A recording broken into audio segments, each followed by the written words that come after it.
Hi ಶುಕ್ರವಾರ ಮನೇಲಿ ಪೂಜೆ ಎಲ್ಲ ಮುಗಿಸಿ ಎತ್ವಿಕ್ನ ಸ್ಕೂಲಿಂದ ಕರ್ಕೊಬಂದು ಅಡುಗೆ ಏನು ಮಾಡೋಣ ಅಂತ ಯೋಚನೆ ಮಾಡ್ತಾ ಇದ್ದೆ. ಸೊ ಈಗ ಟ್ರೆಂಡಿಂಗಲ್ಲಿರೋ 2 ಮಿನಿಟ್ಸ್ ರಸಮ್ನ ಮಾಡೋಣ ಅಂತ ಹೇಳಿ ವೆರಿ ಸಿಂಪಲ್. ಇದು ಒಂದು ಮಿಕ್ಸಿ ಜಾರ್ಗೆ 2 ಟೊಮೊಟೊ, 1 ಟೀ ಸ್ಪೂನ್ ಮೆಣಸು, 1 ಟೀ ಸ್ಪೂನ್ ಜೀರಿಗೆ, ಒಂದು 4 ಬೆಳ್ಳುಳ್ಳಿ, ಕೊತ್ತಂಬರಿ, 2 ಎಲೆ ಕರಿಬೇವನ್ನ ಹಾಕ್ಕೊಂಡು ನುಣ್ಣಗೆ ರುಬ್ಕೋಬೇಕು. ನಂತರ ಒಗ್ಗರಣೆಗೆ ಸ್ವಲ್ಪ ಎಣ್ಣೆ, ಸಾಸಿವೆ, ಜೀರಿಗೆನ ಹಾಕಿ ಒಂದು ಟೊಮೊಟೊ ಹಣ್ಣನ್ನು ಸಣ್ಣಗೆ ಹಚ್ಕೊಂಡು ಹಾಕಿದ್ರೆ ಅದನ್ನು ರುಬ್ಬಿರೋ ಅಂಥದ್ದನ್ನ ಹಾಕಿ ಚೆನ್ನಾಗಿ ಮಳ್ಳಿಸಿ ಸ್ವಲ್ಪ ಉಪ್ಪು ಹಾಕಿದ್ರೆ ಟೇಸ್ಟಿಯಾದ ರಸಮ್ ತುಂಬ ಚೆನ್ನಾಗಿರುತ್ತೆ.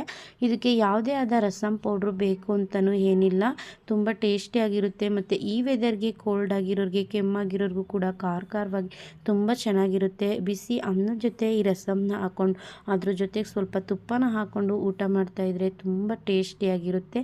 ನೀವೇನಾದರೂ ಇನ್ನೂ ಟ್ರೈ ಮಾಡಿಲ್ಲ ಅಂದರೆ ಒಂದ್ಸಲಿ ಟ್ರೈ ಮಾಡಿ ನೋಡಿ. Thank you.